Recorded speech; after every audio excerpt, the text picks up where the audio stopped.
Hello, welcome to Relaxation Strategies for Children. My name is Gayle Luze and I'm going to be narrating this presentation for you. Let me tell you a little bit about who I am and why I'm interested in this topic. I'm a faculty member at Iowa State University and I teach courses in the early childhood education area. Specifically, I teach courses about guidance with children, especially in group settings, supporting children with challenging behaviors, and developing interventions for children with disabilities. My research is related to my teaching topics. I have done research related to assessment and interventions for young children with disabilities or children who are at risk for developmental delays. If you have any questions about this presentation, please go ahead and contact me using the email address listed on this slide. I want to start by giving an overview of what we'll be covering during the presentation. I'm going to start with reviewing a little bit of research about using relaxation strategies with children. And then I'm going to describe some types of relaxation strategies that can be used. We'll go over a quick overview of those and then talk about how we select strategies for especially young children. And then we'll go back to describing the relaxation strategies, getting in a little bit deeper into each one. And during this time, you're going to be trying out some of the strategies yourselves to get a feel for what they would be like and what children would experience when doing them. In addition to these very specific strategies, I'm going to share some additional ideas with you that you might find helpful in helping children to relax and be calm. And then I'm just going to do a quick overview of some resources that you might find helpful after the presentation. So let's start by looking at some of the research. In fact, there has been very little research that's been done on using relaxation with young children. The research has tended to focus on children who are in what we would call clinical samples. So children who have some sort of anxiety, anger issues, or children who are undergoing medical procedures and they want to provide them with some strategies to help calm down as they're experiencing those procedures, whether it's chemotherapy or they have asthma, things like that. In addition, the research is focused more on children who are a little bit older, middle childhood ages from 6 to 12, and adolescents.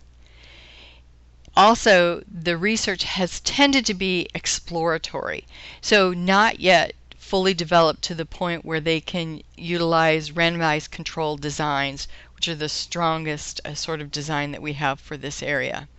So the good news is they are doing some studies, but they're still quite exploratory.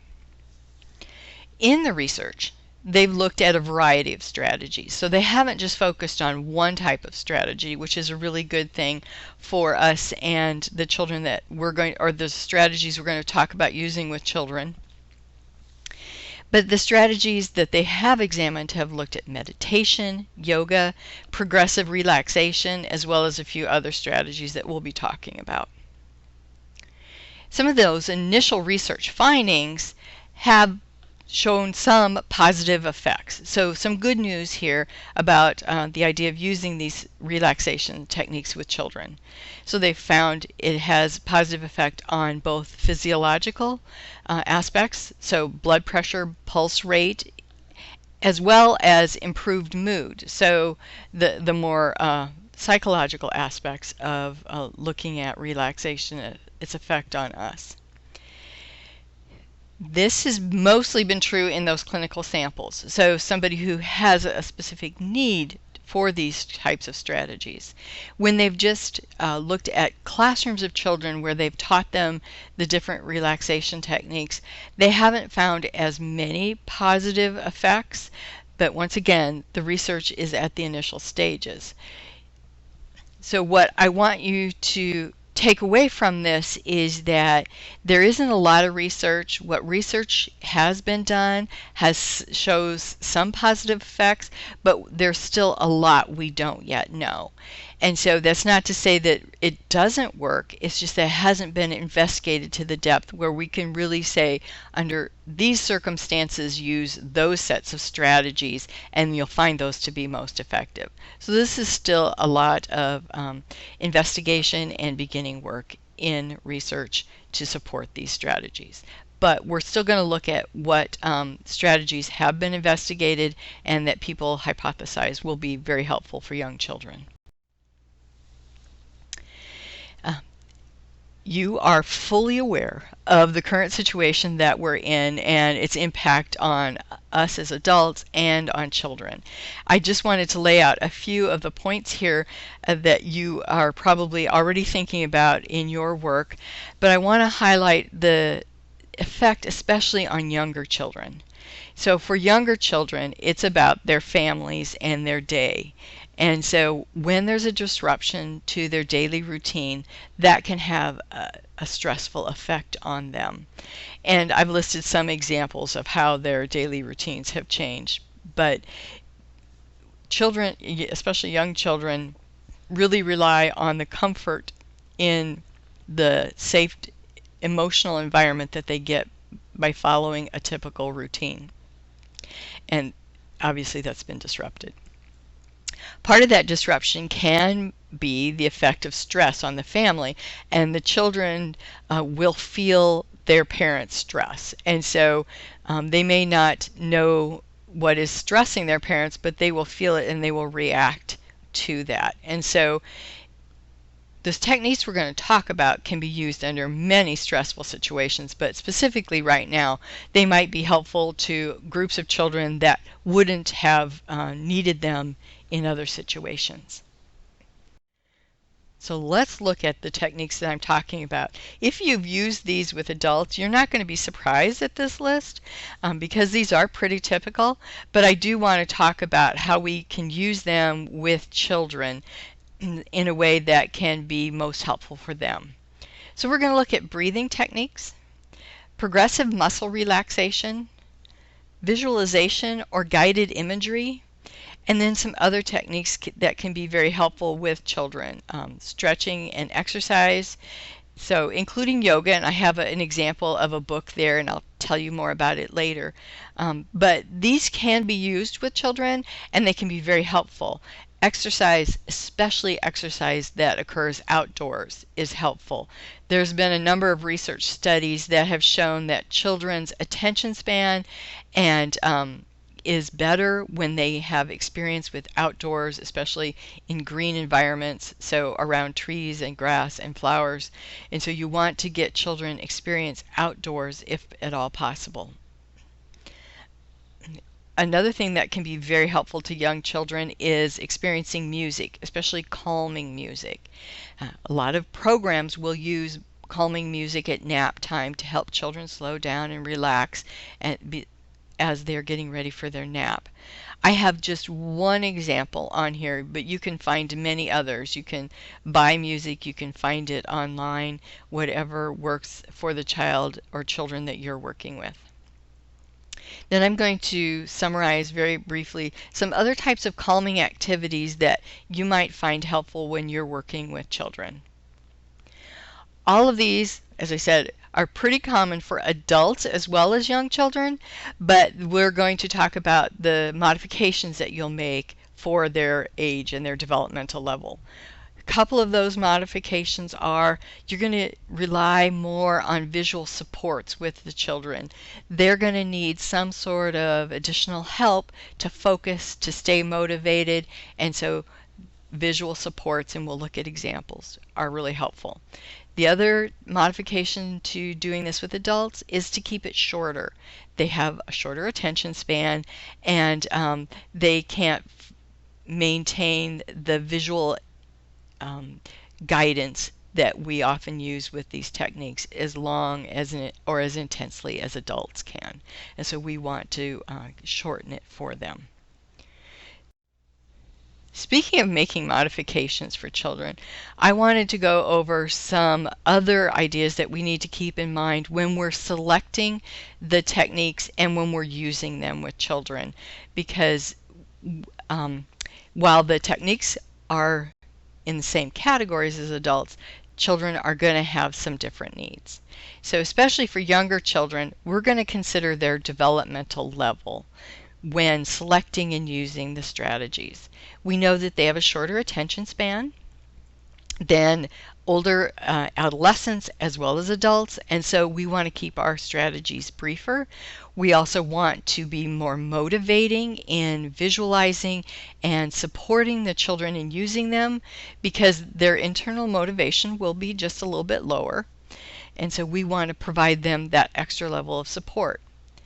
When we're looking at selecting strategies, we want to look at the directions and the guidance that happens within them and see and make sure that the children understand the words that are being used and that the vocabulary is at their level. If it's too advanced, their attention span will wander, and so we want to keep it interesting to them and appropriate. Some of the strategies, especially the guided imagery, will require children to have abstract thought, to visualize something that isn't in front of them and to hold that in their mind while they're doing the different steps of the relaxation strategies. And so if a child struggles with abstract thought, if they're younger, if someone is really, really stressed, then their ability to think abstractly will be lessened. And so you could say, well, this child is very bright, and I think they can handle this, but under a stressful situation, we have to evaluate, can they also handle it? And so those are things to keep in mind. Another thing to keep in mind is their knowledge and experience. Sometimes we want to come up with really out there fantasies about floating on clouds, going to other planets, and sometimes that's just too hard for children to imagine. They are really interested in things that they are commonly experience, and so sometimes we want to stretch their experience, and sometimes that's just too much for them, and we want to keep things more typical. And you're going to make these decisions as you get to know the children better. Sometimes children can maintain an attention span longer if it's something that they're really interested in. And we're going to look at some different types of scripts and supports. And so if a child is very interested in bugs, we might pick something that has bugs in it so that they can maintain their interest, so that they can focus on what we want them to learn. Sometimes we're going to pick different strategies based on the type of relaxation that we want children to do. I've picked two very common ones just to highlight this. So if a child has a lot of anxiety and we want to support them to relax, we might pick a different set of strategies than for a child who has a lot of anger issues and we want them to relax and not strike out in anger. And so we're going to read the directions with those thoughts in mind, as well as with the other points that I've made. As I was preparing this, I was looking at more types of strategies than I typically teach about, and I came across several that were interesting, and some children might find them really fun, but for other children, especially those who've experienced trauma, some of the imagery in there might trigger the trauma reactions, and so we want to be very careful about using that. And it depends on how you're introducing this to children. If this is a child that you're seeing in therapy and you know them very well, you can really very easily read and evaluate something for triggers. But if it's a group of children that you don't know, or a child that is new to you, then you might have to do a little bit more question asking of the adults and really investigating to make sure you're not doing anything that might trigger a reaction. And so you might be wondering, what am I talking about?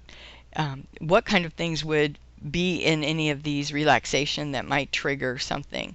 So I was reading one example where you were in a castle, and so we think kids like castles, and so we're going to start there, and you're going to walk outside because you can hear something outside that sounds really intriguing, and it's nighttime and there's the night sky, and you want to lay and look at this night sky, and suddenly a bed appears outside.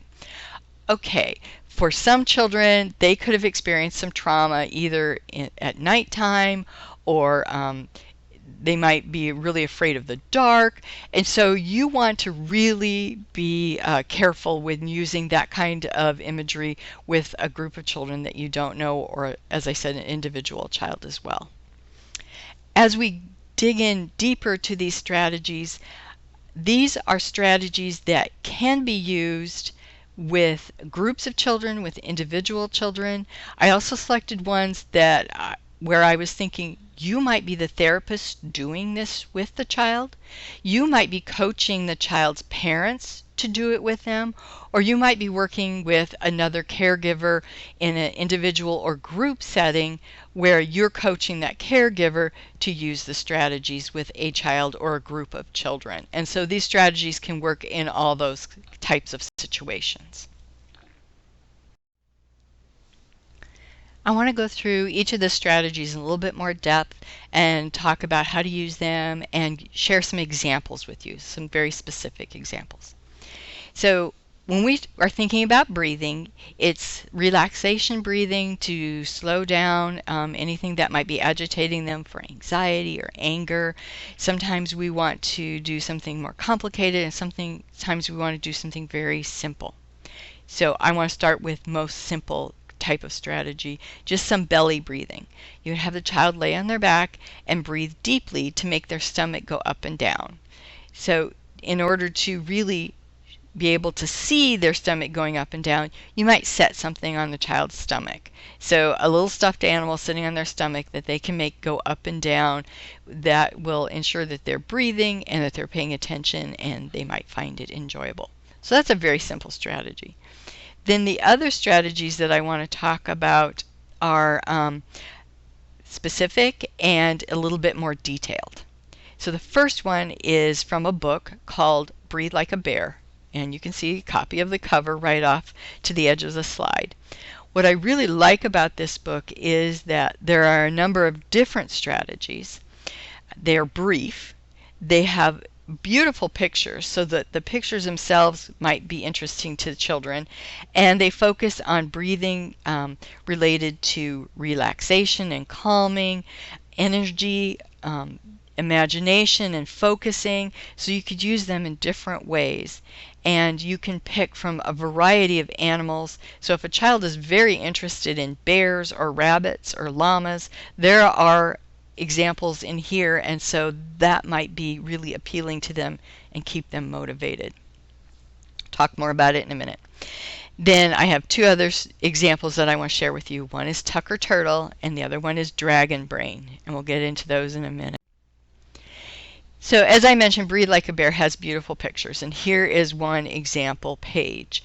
I wanted to share more example pages with you, but I could not get copyright permission to do that. So this one is displayed on the author's website, and I have the address listed right there. And you can see that the pictures are beautiful, and colorful, and we're going to go through this strategy ourselves together so that you can practice and experience it. But in addition, I want to point out a couple of other things, that the strategies, sometimes the pictures are enough, and sometimes you want to have another visual that you use with children. So in this case, I don't have any snake puppets, so I'm just going to show you a couple of other puppets that I have that I've used with this book. So one is a little llama and the other one is a bear, and these are both finger puppets, and you can use those to walk the children through the strategies. You might pass out puppets for each child to have so that they could look at that puppet to help guide them through it. There is one that is breathing on flowers, and I have cut out little paper flowers with petals that you can breathe on and make the petals flutter, and that can be reinforcing to children as well. But for this one, for our time today, we are going to do snake breath. And so the best way to do these is to be sitting in a comfortable chair with your feet flat on the floor and not holding anything in your hands. When I do this with my college students, and I do it with them so that they feel comfortable doing it with children, I actually make them put down their computers and do the activities with me. So I'm going to ask you to do the same. And so you might be not in a comfortable position right now, so I'm going to you might pause this and get into a comfortable position so you can do the breathing exercises. I'm actually going to do them along with you too, so you could see how a teacher might do them while reading it with children. So here we go. This is snake breath. Let's do snake breath. Make your mouth into the shape of a little O. Take a long breath in, like you're breathing through a straw. As you let it out, hiss like a snake. Take another long breath in, like you're breathing through a straw. As you let it out, hiss like a snake. Make the S sound last as long as you can.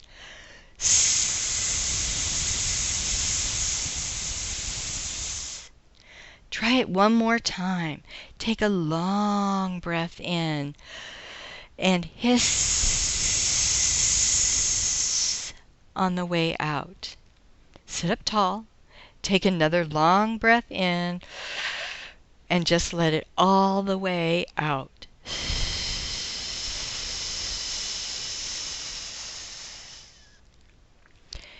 Now you can see that didn't take very long, but in that short amount of time, we did breathing in and out 4 different times.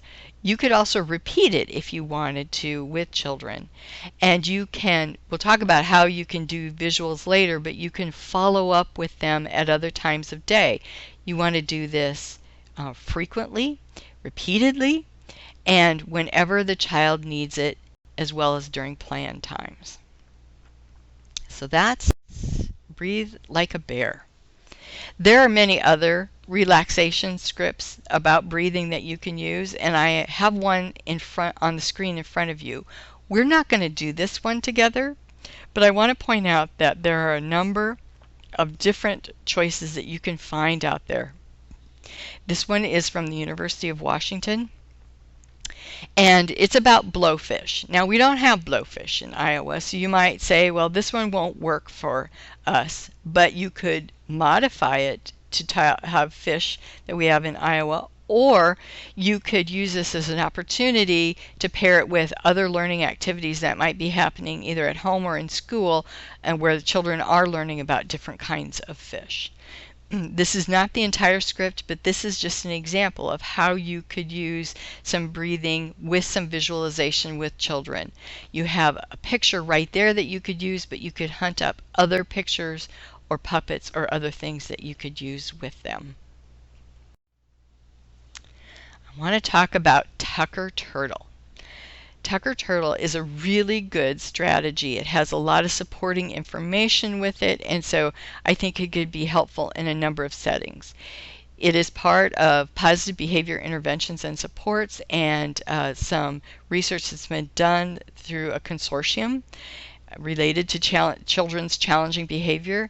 And Tucker starts as a book so that you can read the book. There are follow-up visuals with it, and other learning ideas and strategies and activities that you can use with it. And it's so widespread that you can find different hints a number of different places about how you can use Tucker the Turtle in various ways. One of the other learning activities that is on the website that's listed at the bottom here, there's a song that goes along with Tucker. So it's not just teaching the child the strategy, but having them remember it and see it as something fun to do and not just something that they do. Example, for a child who has anger issues, when they get in trouble. If it's something we only bring out when they think they're in trouble, then they're not going to be motivated to do it. So we have to find ways to make it interesting. The basics of the story is that Tucker's a little turtle who gets mad frequently, and when he gets mad, he does things his friends don't like, and so then he's unhappy and they're unhappy. But Tucker learns how to control his anger, and he does it by using these 4 steps. I pulled these pictures from the book, and there are posters that you can print out of these pictures, and you can post them around, or make sure the child has copies with them so that they can practice and remember and have some reminders as they're doing the strategy themselves. So it's very simple. First thing you have to do is you have to recognize your feelings. So what are you feeling right now? Then you stop your body. So stop it from doing whatever it was doing, striking out in anger, or if you're feeling fearful, stop your body. Tuck inside your shell and take 3 deep breaths. Come out when you're calm and you think of a solution to whatever had caused you to be upset to begin with.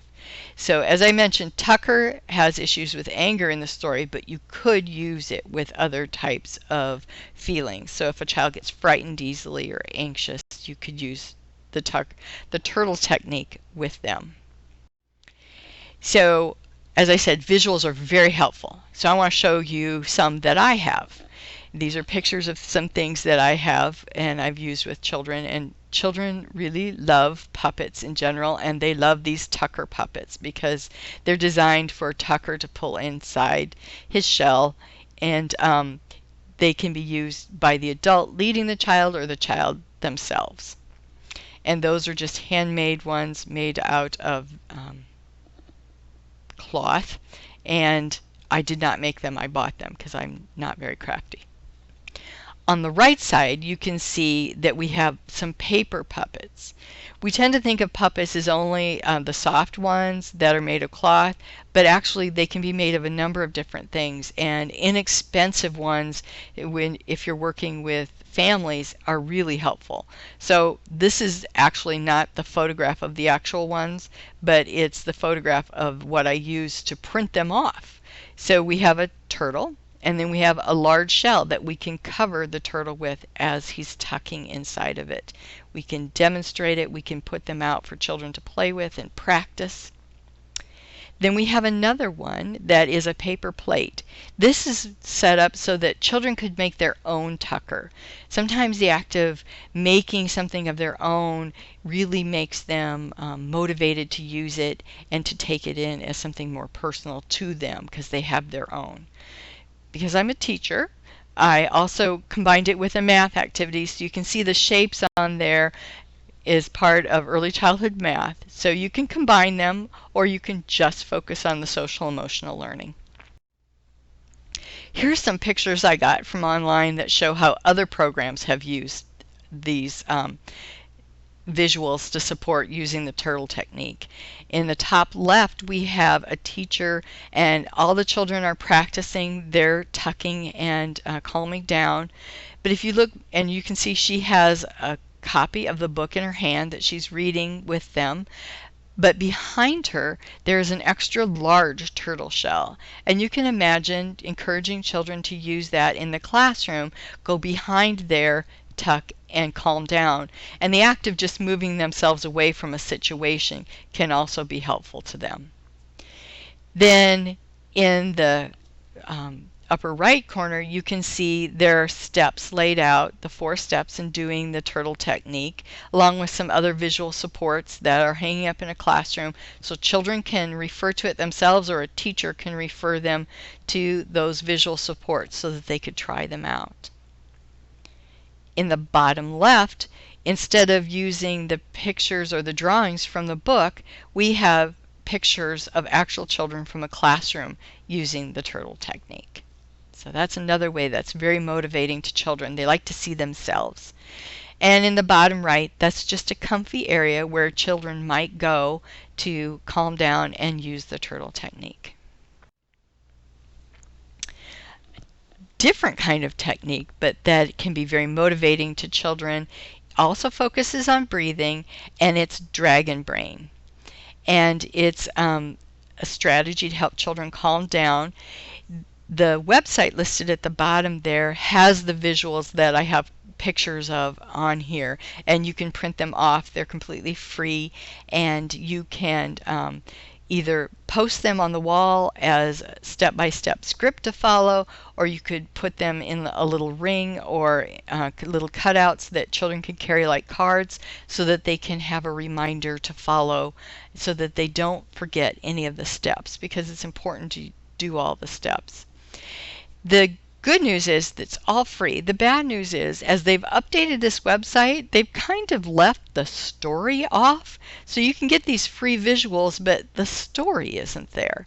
So I've put together a story, and I'm hoping that I can share it with you as one of the resources that go along with this presentation. But if it can't, please email me and I'll send you a copy of the story. Story is very simple. It's we all know what dragons are, and dragons were very large and powerful and fierce, and they could breathe fire, and so they were kind of amazing creatures. But they did have one drawback, and that drawback was that they had very small brains, so they didn't always make good choices. And so when we get angry, we can end up being like dragons and having very small brains and not making good choices. So when we feel ourselves having dragon brain, we need to breathe to calm down so that we can get into a place to make good choices. And one way to calm down is to do flower and candle breathing. And you can see the visual on the right. You can see the next steps. There are more pictures. I just didn't want to squeeze it all on the slides. You can see eventually the child does become calm. They've separated them out, boys and girls. And you can choose to do that or not. It's really up to you. But the breathing part is that you breathe in like you're sniffing a flower and you want to smell its beautiful scent. So you breathe in long, and then you breathe out like you're blowing out a candle, so it's very strong. And you do that several times until you start to feel calm. So you breathe in like you're sniffing a flower, and out like you're blowing out a candle. You can add different types of learning activities that go along with Dragon Brain so that the children will be interested and can remember to follow it. But dragons are of interest to children, so you might find that they find this motivating on their own. Progressive muscle relaxation is tightening one group of muscles and then relaxing them, and then moving on to the next group of muscles. We tend to go in order from the top of the body to the bottom, but that doesn't have to be the case. When using this with adults, it tends to be very matter-of-fact in moving from one group of muscles to the next. But with children, that does not hold their interest, and so you would want to do it differently. Often the scripts that are used with children have some sort of imagery embedded in them that is appealing to children. And I have listed several different sources of scripts on this slide, so you can see there are several from the University of Washington and Vanderbilt University, and then there's one that I've labeled Spaghetti Body, and that's what it's usually called, and it's from a commercial website. And what I like about that one is it's very brief and very simple, so if you wanted to use that one with children, it could apply to a number of different children's or different situations. Spaghetti body is, you start with dry pasta and it's very stiff, and spaghetti is very long, so they would stand with their body very long and stiff, and then as spaghetti cooks it gets softer, and so then they could have their muscles be very floppy and relaxed and wiggle around a little bit like cooked spaghetti does. And so there's more to it than that, but it is one of the briefer ones and is simple for a lot of children to follow. So you might want to check that one out. But what I want to do right now is have us move on to our next set of relaxation exercises that we try out together. And this is from one of the scripts above in the University of Washington, and so I'm going to read it with you, and I want you to sit in your comfortable chair again with your feet flat on the floor and your hands relaxed so that we can try this set of muscle relaxations, and we're going to go from one part of the body to the next. So here we go. Hands and arms. Pretend you're squeezing a whole lemon in your left hand. Squeeze it hard. Try to squeeze all the juice out. Feel the tightness in your hand and arm as you squeeze.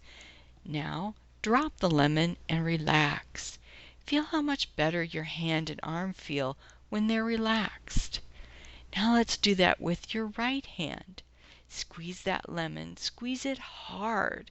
Try to squeeze all the juice out. Feel the tightness in your hand and arm as you squeeze. Now, drop the lemon and relax. See how much better your hand and arm feel when they're relaxed. For your arms and shoulders, pretend you're a furry, lazy cat. You want to stretch. Stretch your arms out in front of you. Now raise them high over your head, way back. Feel the pull in your shoulders. Stretch higher. Now let your arms relax to your side. Okay, kitten, stretch again. Put your arms out in front of you and stretch. Raise them high, high over your head, all the way back. Feel that pulling in your shoulders. Now let your arms drop back to your side. On your shoulders and neck, pretend you're a turtle. You're sitting out on a rock by a nice peaceful pond, just relaxing on the warm sun. It feels nice and warm and safe here. Uh-oh, you sense danger. Pull your head into your house. Try to pull your shoulders up to your ears and push your head down into your shoulders. Hold in tight. It isn't easy to be a turtle in a shell. The danger is past now. You can come out onto the warm sunshine once again, and you can relax and feel the warmth of the sun. Now for your jaw. You have a giant jawbreaker bubble gum in your mouth. It's hard to chew. Bite down on it. Hard. Let your neck muscles help you. Now relax. Just let your jaw hang loose. Notice how good it feels to let your jaw drop. Okay, let's tackle that jawbreaker again. Bite down hard. Let your neck help you. Now relax and let your jaw hang loose. Notice how good it feels to let your jaw drop. For your face and nose, here comes a pesky old fly. He's landed on your nose. Try to get him off without using your hands. That's right, wrinkle up your nose. Make as many wrinkles in your nose as you can. Scrunch your nose up real hard. Good. You've chased him away. Now you can relax your nose. Oops, here he comes back again. Try to get him off without using your hands. Wrinkle up your nose as much as you can. Scrunch your nose up really hard. Ah, now you've chased him away for good. On your stomach, here comes a cute baby elephant. But he's not watching where he's going. He doesn't see you there lying in the grass, and he's about to step on your stomach. Don't move. You don't have time to get out of the way. Just get ready for him. Make your stomach very hard. Tighten up your muscles real tight. Hold it. It looks like he's going the other way. You can relax now. Let your stomach go soft. Let it be as relaxed as you can. That feels so much better. Oops, he's coming this way again. Get ready. Scrunch your stomach muscles up tight. Tighten them as hard as you can. Hold it. Ah, now he's really going away. You can relax. For your legs and feet, now pretend that you're standing barefoot in a big fat mud puddle. Squish your toes down deep into the mud. Try to get your feet down to the bottom of the mud puddle. Push down. Spread your toes apart and feel the mud squish up between your toes. Now step out of the mud puddle. Relax your feet. Let your toes go loose and feel how nice it is. It feels good to be relaxed. And you can repeat that if you want. So there's a script for using progressive muscle relaxation with children. You can find other scripts online. I've shown you a couple here, but you're going to look for ones that are brief and that children can visualize what you're asking them to do with their muscles. Guided imagery. In this case, it's using your imagination or mental images to evoke relaxation. I mentioned suggested mental images because it's often done with another person there to guide the child, in this case, going through the relaxation strategies. The other person can be live or recorded. With adults, it's often as effective to do recorded messages, but I would say with young children, especially at first, you want to have someone there doing it live to watch the child's reactions and make sure that they're comfortable and that they know what to do and they're following the directions.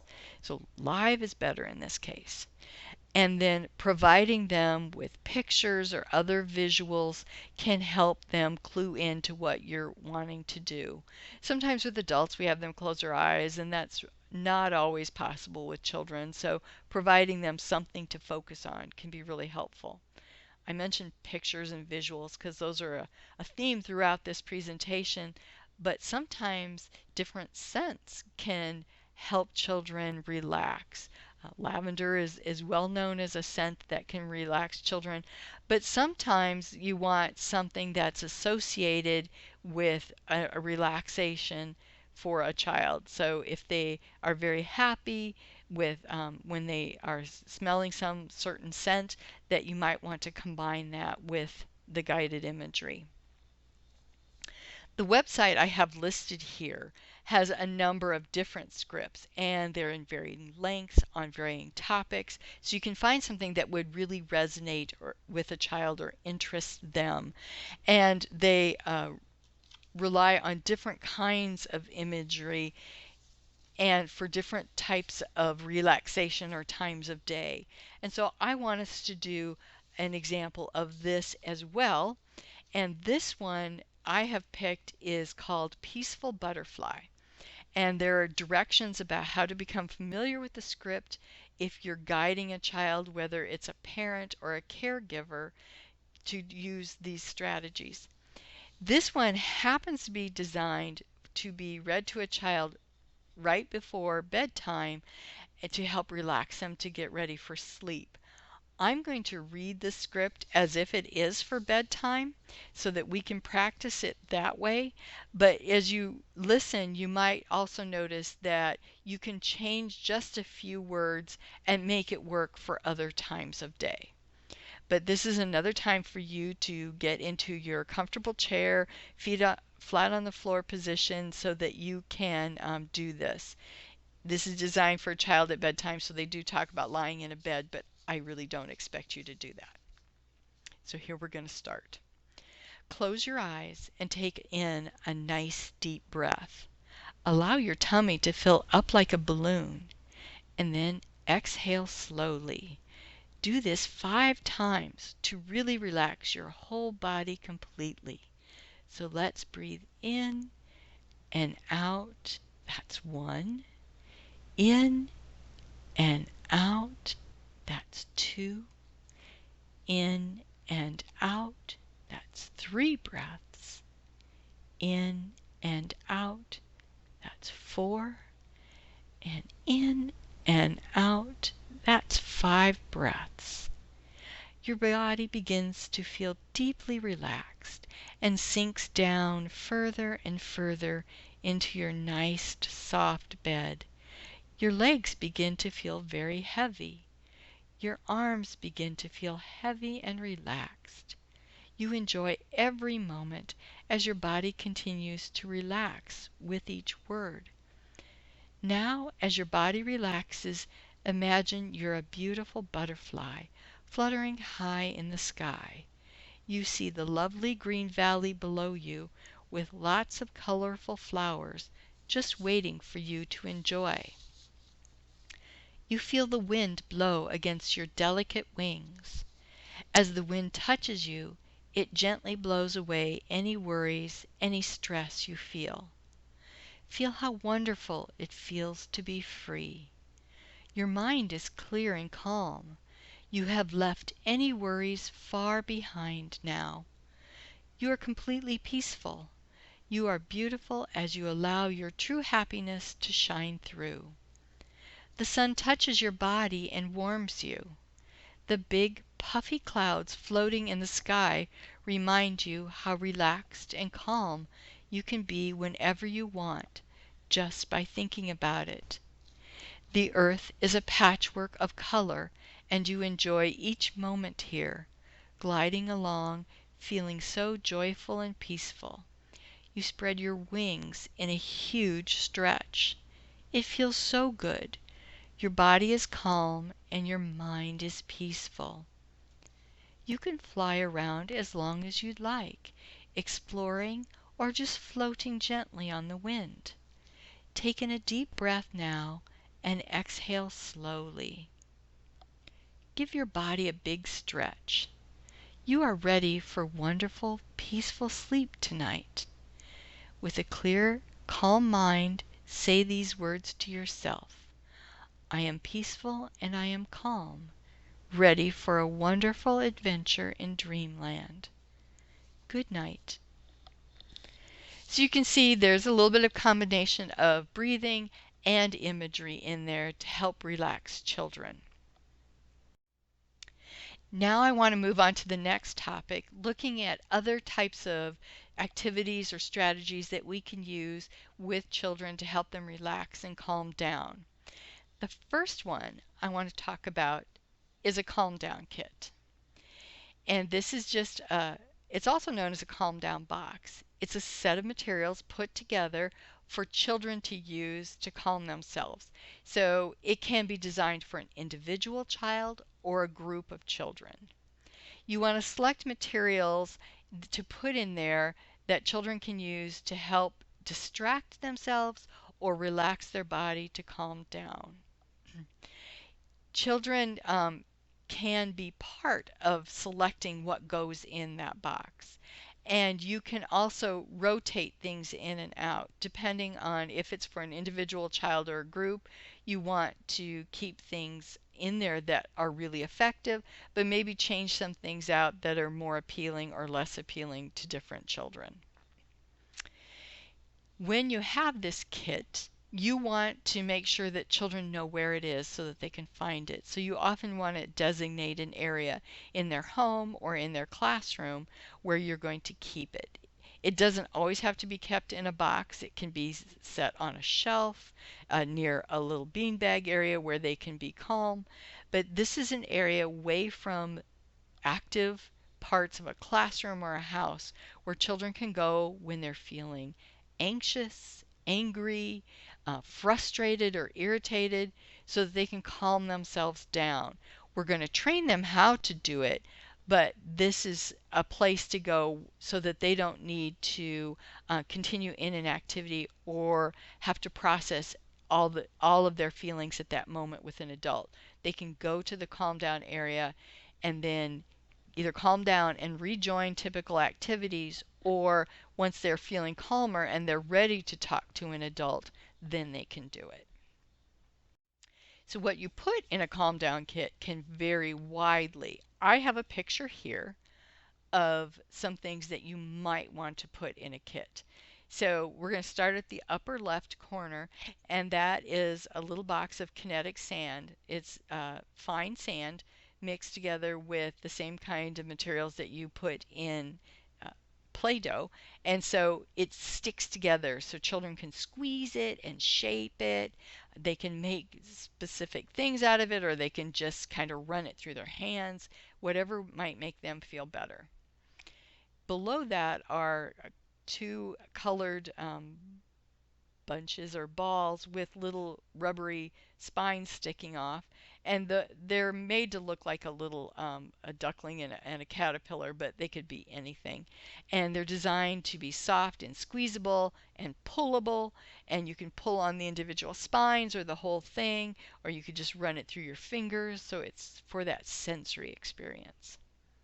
Right next to that is a little puppet. It's a finger puppet, and the child can talk to the finger puppet or just stroke the puppet's hair or hold it. Or in this case, this happens to be a puppet that has a little vibrator in it. So you pull the little string and you can hold it while it vibrates. And sometimes that having that kind of sensation is calming to children. Below those is something that is called a fidget, and it's just a set of plastic materials put together, and you can twist them, you can pull on them. They actually will pop apart if you pull hard enough, and you can put them back together with different colors going together, or you can just run it through your fingers, but it can be used to relax children. Those long, thin things in the middle there are just wands with glitter and liquid in them, and you hold it upright and everything runs to the bottom, and then you turn it around and you hold it up again.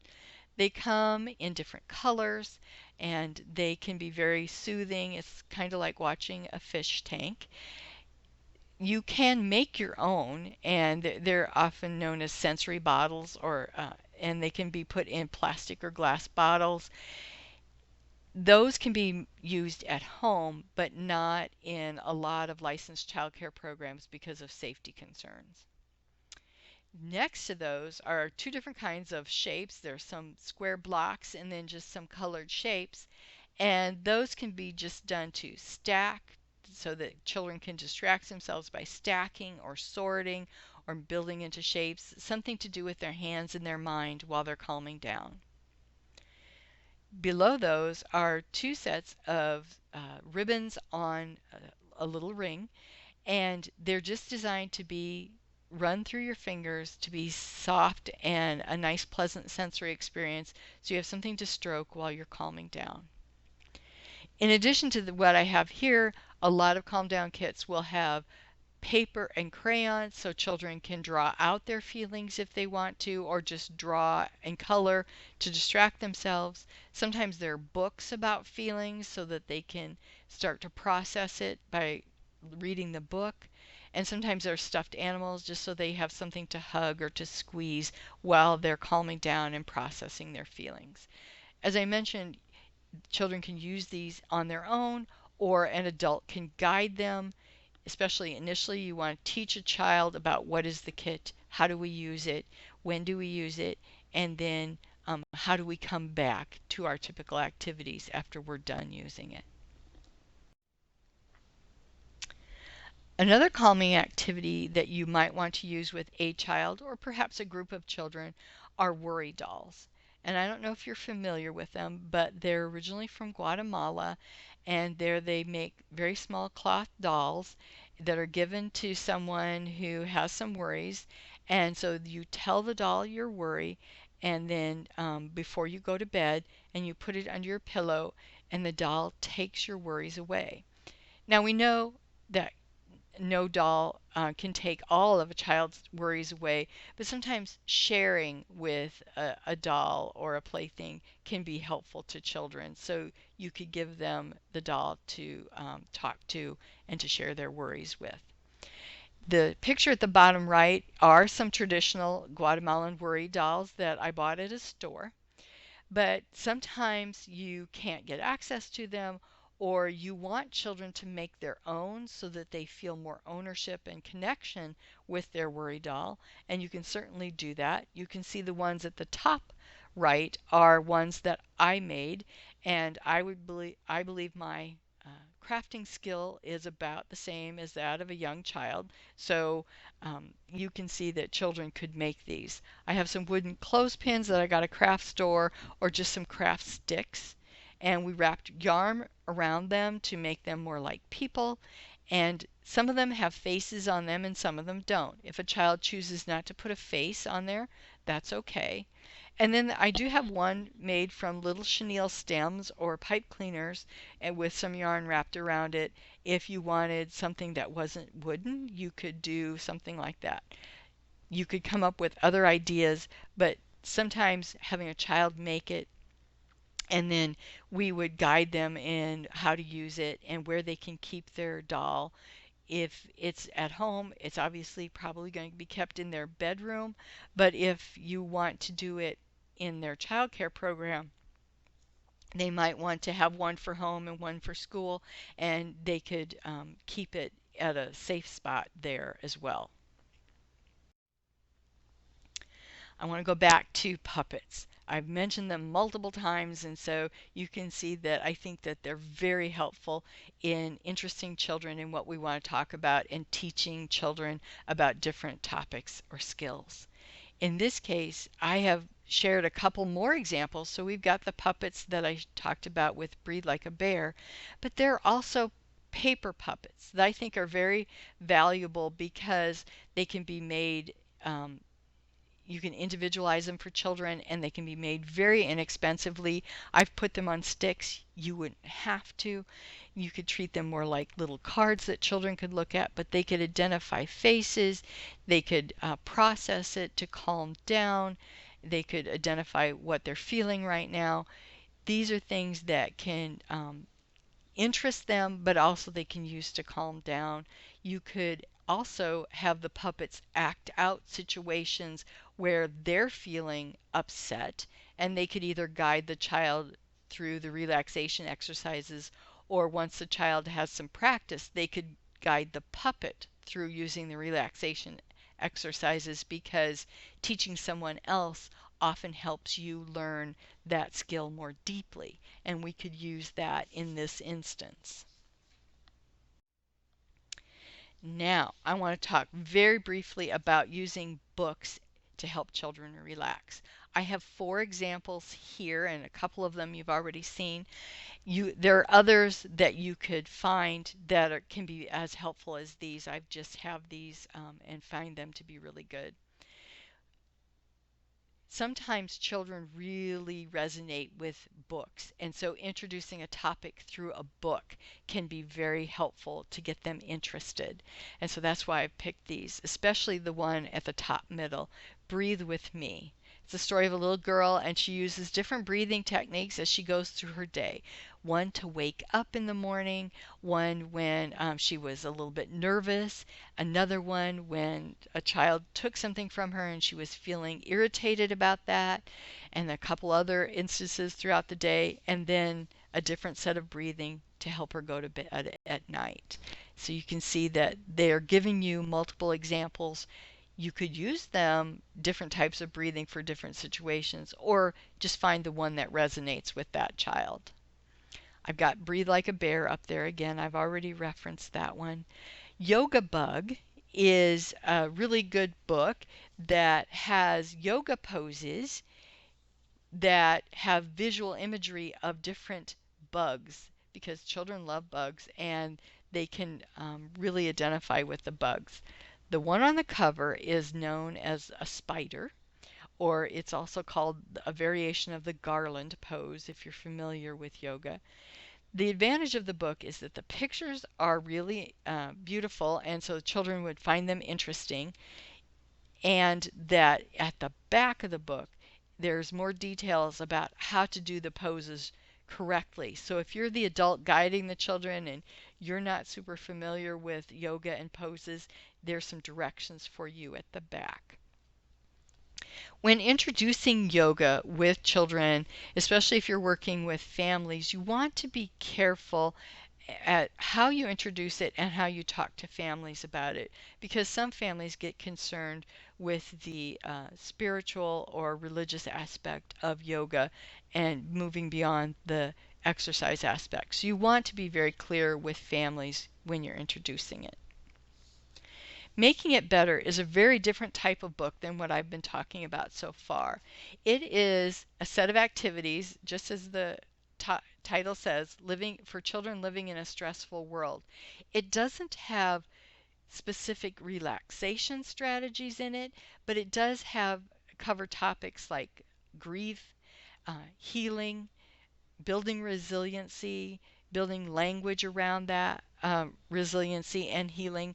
And so I think it could be a helpful complement to other relaxation strategies that you might be using with children.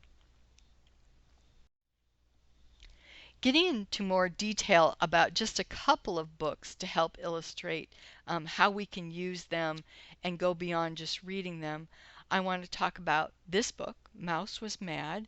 This is about a little mouse who gets mad, and he is unkind to his friends when he's mad. And one day he tries to figure out how he can stop getting so mad, and he just figures out that standing very still has helped him. And so then his friends try to copy, and it's a fun book.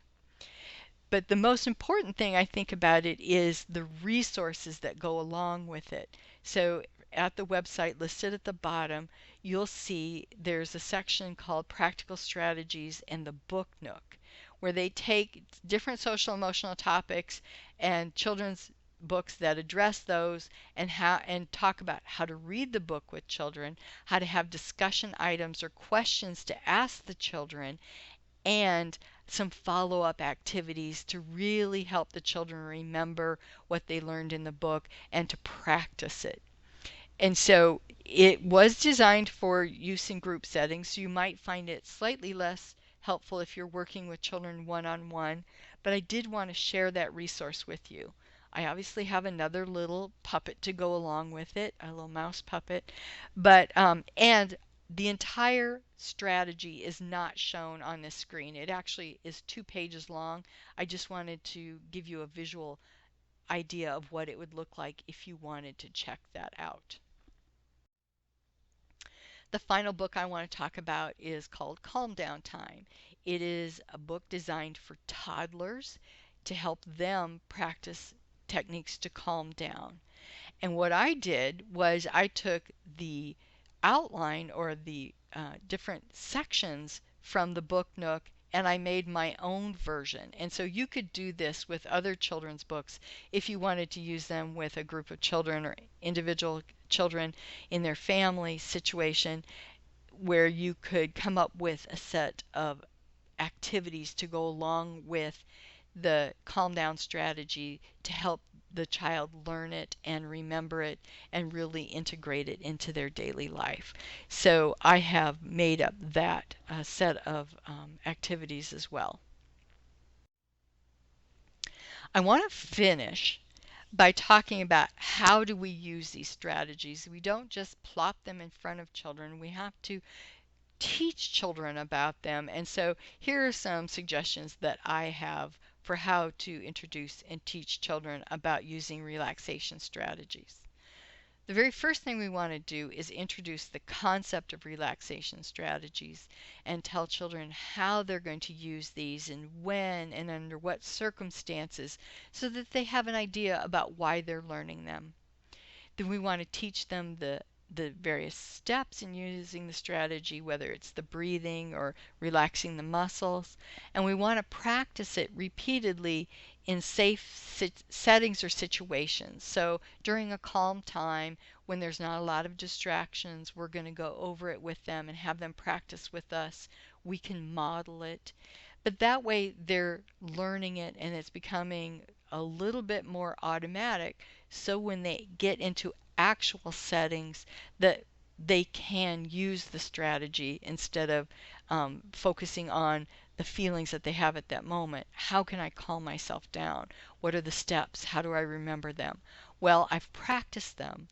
I have these visual cues that the adults have given me, so I can use those. And perhaps we're there with the child using some verbal or nonverbal cues. So a verbal cue might be, remember to take your big belly breaths. And a nonverbal cue would be, we would put our hand on our stomach to show them that they need to touch their stomach and feel those big belly breaths. We might have all of the various visual types of cues that I've shared in this presentation. Then, because this is learning a new skill, we want to praise children for using the different strategies that we're teaching them so that they know that they're doing the steps correctly and they're using it at the right time so that they can use that to feedback to help them continue to use the strategy. Then we want to monitor to make sure the child is using the strategy correctly and consistently. Sometimes, because my background is in special education, I want us to take data on that. You might not. You might just want to visit with the child or their family and get their perspective about how it's going. But we want to gather at least informal information about how the child is doing using the strategy and if it's helping them cope. And then we want to make modifications. I've listed a number of different strategies so you could find one that seems to fit for a child, but sometimes it seems to fit at first, but it's really not working out. So we want to gather the information about whether it's working, and if it's not, switch it out for a different set of strategies that we can use with the child so that we're finding something that really works for them. So that's the end of my formal presentation. I just want to share 2 more slides with you with some resources and some background information that I use. On this slide are a lot of the books that I've referenced and a couple of websites where you can go get the scripts, so you can see those listed there. In addition to what I have already mentioned, I wrote a very brief information sheet that is on our university website about how to use a calm down kit, and so how to put it together and some more information about teaching children to use a calm down kit. So you can definitely go there and check that out if you would like. On this page I have the research articles that I referenced when I was looking at the literature review to get that background information for you. So you can check those out if you want. They're all listed there, I think, in a way that you should be able to find. I use APA format, so if you don't use that, you can contact me and I will share more information about how to get the articles. The article listed in red type I wanted to call your attention to very briefly. It is not a research article where they tried strategies with children, but it was an examination of different apps that can be used to help children calm down or relax. And so I thought you might find that very interesting. You could use those with a phone or a tablet or even a laptop with a child in their home setting or in a child care setting. And these are ones that people who know about apps and know about relaxation have reviewed and have rated for you, so you wouldn't have to go digging all on your own. So that's the end of my presentation. I hope you found it interesting and helpful. Please contact me if you have any questions. I missed the opportunity to see you all face to face, but I hope this is somewhat helpful to you in this time.